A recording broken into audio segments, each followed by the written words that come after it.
नमस्कार दोस्तों। हर हर महादेव। वीणा Deepak Soni YouTube channel में आप लोगों का स्वागत है।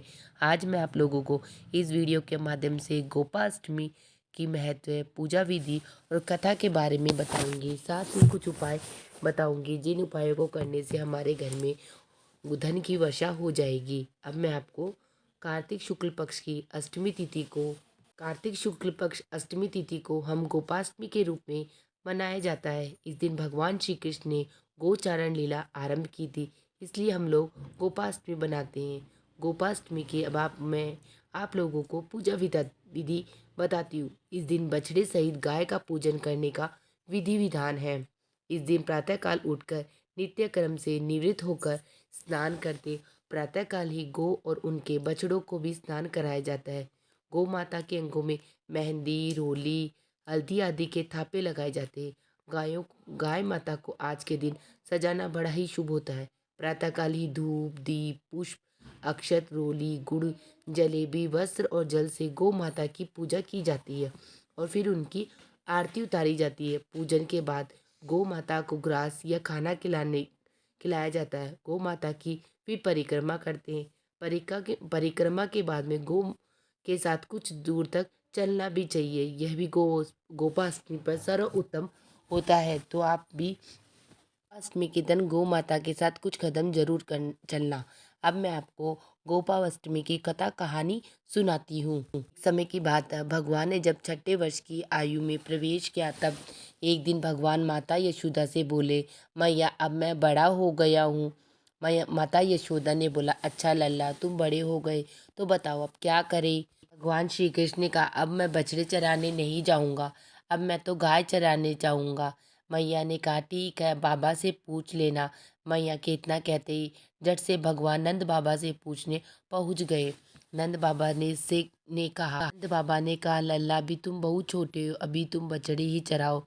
भगवान ने कहा, बाबा अब मैं बछड़े नहीं गाय ही चराऊंगा। तब भगवान जी नहीं माने। तब बाबा बोले, ठीक है लल्ला, तुम पंडित जी को बुला के लाओ, वह गोचारण का मुहूर्त देखकर मुझे बताएंगे, तुम गाय चराने चले जाना। बाबा की बात सुनकर भगवान झट से पंडित जी के पास पहुँचे। बोले, पंडित जी आपको बाबा ने बुलाया है गोचारण का मुहूर्त देखने के लिए। आप आज ही का मुहूर्त बता देना, मैं आपको बहुत सारा माखन खिलाऊंगा। पंडित जी ने नंद बाबा के पास पहुँचे और बार बार पंचांग देखकर गणना करने। तब नंद बाबा ने पूछा, पंडित जी की क्या बात है, आप बार बार क्या गिन रहे।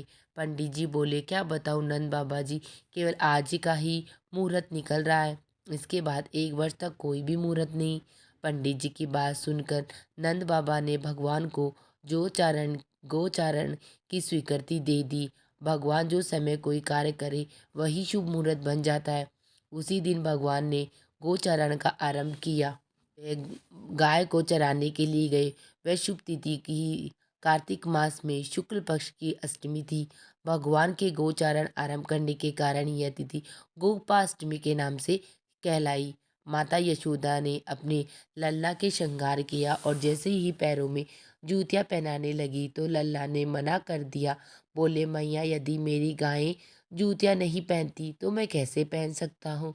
यदि पहना सकती हो तो उन सभी को जूतियां पहना दो। भगवान जब तक वृंदावन में रहे, भगवान ने कभी पैरों में जूतियां नहीं पहनी।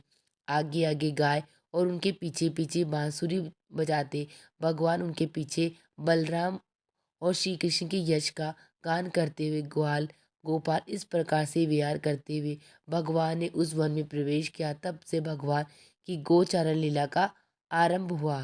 जब भगवान गो चराते हुए वृंदावन जाते तब उनके चरणों से वृंदावन की भूमि अत्यंत ही पावन और पवित्र हो जाती। वह वन गोवाओं के लिए हरी भरी घास से युक्त एवं रंग बिरंगी पुष्पों की खान बन गया था। इस प्रकार ये हमारे गोपाष्टमी की व्रत कथा कहानी समाप्त होती है। इसके बाद मैं आपको गोपाष्टमी पे कुछ उपाय करने से हमें भगवान श्री कृष्ण का आशीर्वाद प्लस ही लक्ष्मी माता का आशीर्वाद भी प्राप्त हो जाता है। अब मैं आपको गोपाष्टमी में करने वाले कुछ उपाय बताती हूँ। गोपाष्टमी के दिन ये 10 काम हमें जरूर करने चाहिए। नंबर 1, गोपाष्टमी में शुभ ब्रह्म मुहूर्त में ही गाय और उसके बछड़े को नहला धुलाकर श्रृंगार किया जाना चाहिए। नंबर 2 पर गाय को सजाने के बाद गौ माता की पूजा और परिक्रमा जरूर करें। नंबर 3, परिक्रमा के बाद गाय उसके बछड़े को घर से बाहर ले कर जाए और कुछ दूर तक उनके साथ चले, अर्थात गाय माता को चराने का काम जरूर करे। नंबर 4 पर ग्वालों को दान करना, इस दिन ग्वालों को दान करना ही बड़ा ही उत्तम होता है। नंबर 5, शाम को जब गाय घर लौटती है तब उनकी पूजा अवश्य जरूर करें। पे गोपाष्टमी पर गाय को हरा चारा, हरा मटर और गुड़ खिलाने से हमारे घर में अब लक्ष्मी माता की अटूट भंडार भर जाते हैं। तो गोपाष्टमी के दिन गाय को गुड़ जरूर खिलाए।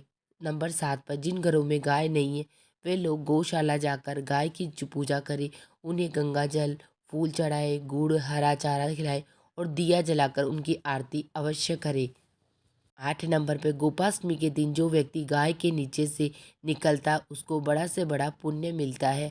अगर उसने अनजाने भी कोई गलतियाँ पाप कर दिया है तो गाय गोपाष्टमी के दिन गाय के नीचे से निकलने से उनकी सभी पापों से दूर हो जाते हैं और उन्हें पुण्य की प्राप्ति होती है।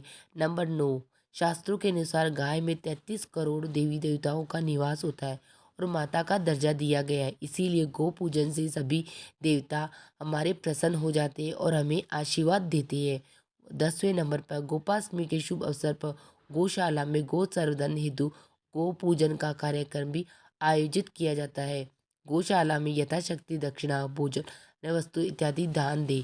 गोपाष्टमी के दिन ये कुछ उपाय करने से हमारे घर में सुख समृद्धि की वर्षा होती है, साथ ही हमें माता लक्ष्मी का भी आशीर्वाद मिल जाती है। तो आप सभी में इन सब उपायों में से एक उपाय आप सब भी करके देखना और मुझे कमेंट बॉक्स में बताना कि आपको उसका पुण्य प्राप्त हुआ या नहीं हुआ। आप सब को मेरी गोपाष्टमी की व्रत कथा कहानी और मेरे उपाय कैसे लगे मुझे कमेंट बॉक्स में जय श्री कृष्णा लिखकर जरूर बताना। वीडियो पसंद आई तो चैनल को like and subscribe and share जरूर करना। हर हर महादेव। मिलते हैं नेक्स्ट वीडियो में, तब तक के लिए धन्यवाद।